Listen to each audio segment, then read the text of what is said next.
and CEO. My name is Michael Yorba. Thanks for joining with us. All right, my guest today is Craig Todd.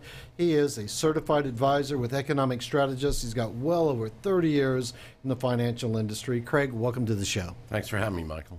Give us some background on some of the major accomplishments you've had in your life, what you bring to the table with Economic Strategist, and then I want to drill down into privacy, asset protection, and tax deferral.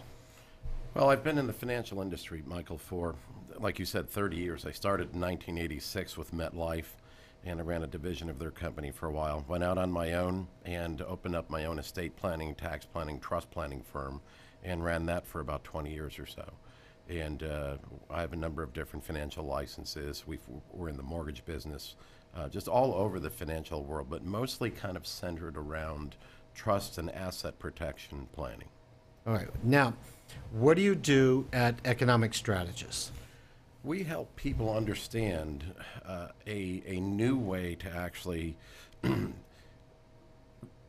take advantage of some very, very unique tax strategies and concepts that have to do with a specialized instrument called a spendthrift trust. Let's start with asset protection and then roll through privacy and then end up with tax deferral. Okay. The American businessman, from our vantage point, has a lot of exposure as far as anonymity or just having their information in the public space. A lot of social media. I mean, everything is all over the board today. And so people that have wealth want to have privacy. And so this specialized instrument provides a tremendous amount of privacy protection and taking their name out of the public space completely in most cases. How do they do that? Well, the Spendthrift Trust instrument is not a instrument that has to be filed with the courthouse or at the county level. You have a registration number at the Internal Revenue Service code, but all your information with them is absolutely private. So the document exists on its own and doesn't have to be filed.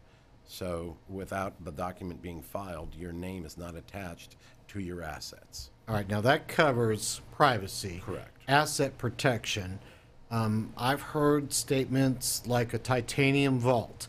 Give me a background on how people can feel secure enough with asset protection, because there's some, from my understanding, when it comes to the world of trust, a lot of people feel bulletproof and they're really not. Talk to that point for me.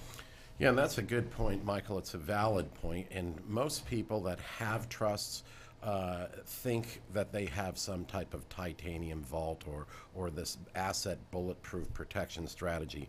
In most cases, they don't.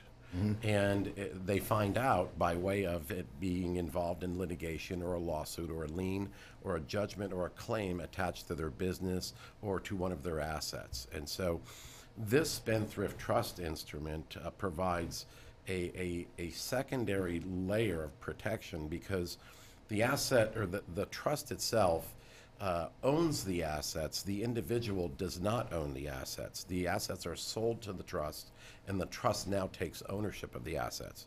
The businessman no longer owns those assets, but through the trust, he controls those assets. And so if any type of litigation comes up,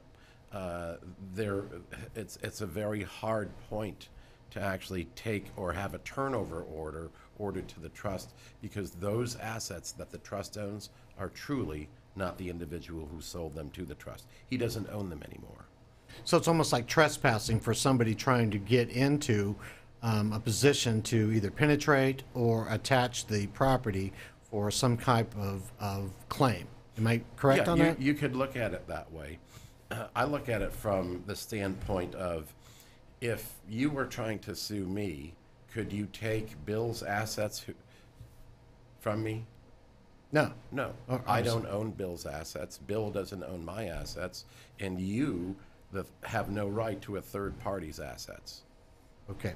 I had a person I was talking to about this. I'm very interested in this. And they were saying their exact statement was, I thought I was the smartest guy in the room by having spendthrift written into my trust, but now I find out that there are some Achilles heels in my trust, and I am actually vulnerable.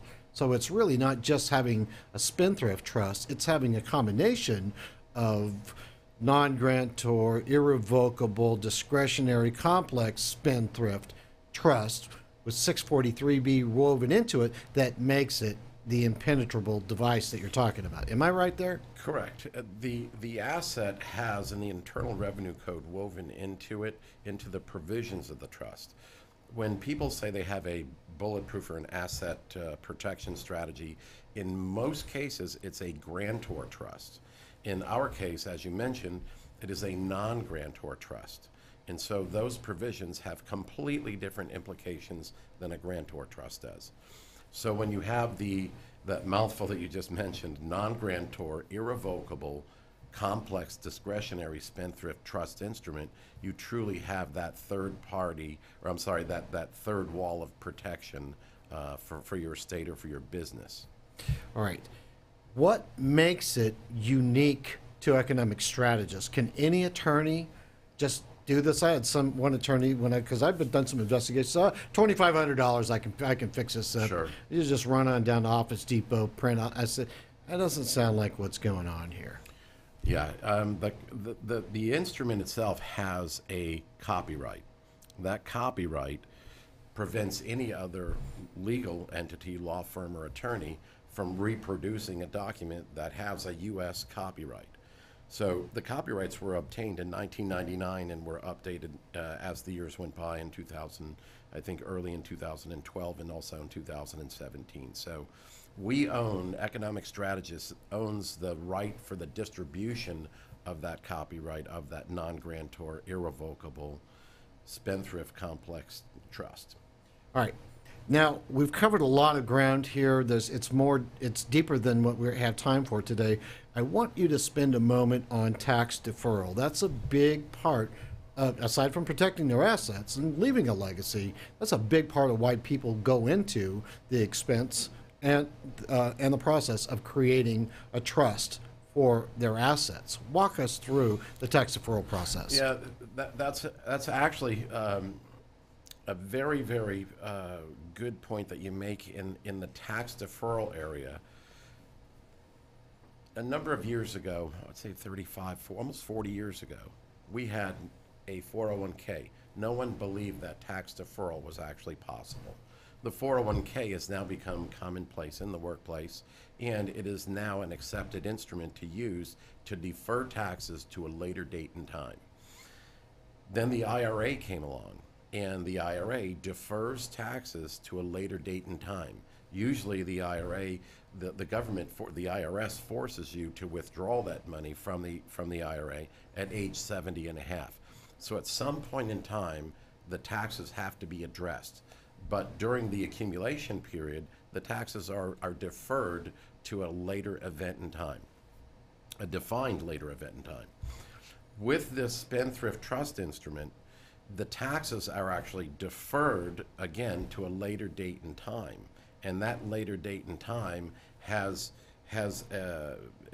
typically within the trust about every 21 years, where the trust actually becomes restated. You can restate the trust. So the taxes are deferred till that period of time. Then the discretionary ability of the trustee allows that trustee to make a discretionary choice as to continue that deferment and restate the trust or to pay the taxes. Brilliant. Craig, thanks for being a guest on today's show. You've been more than helpful in explaining this complex process. Actually, I should say sophisticated process. Sure. That you can turn into a simple, execution of the what would I say, the instrument, right? Correct. The instruments, better term, yeah. Thanks for being a guest. Thank you, sir. All right, you've been watching CEO Money with Michael Yorba. Thanks for watching with us. Like us on Facebook, follow us on Twitter, and subscribe to our YouTube channel.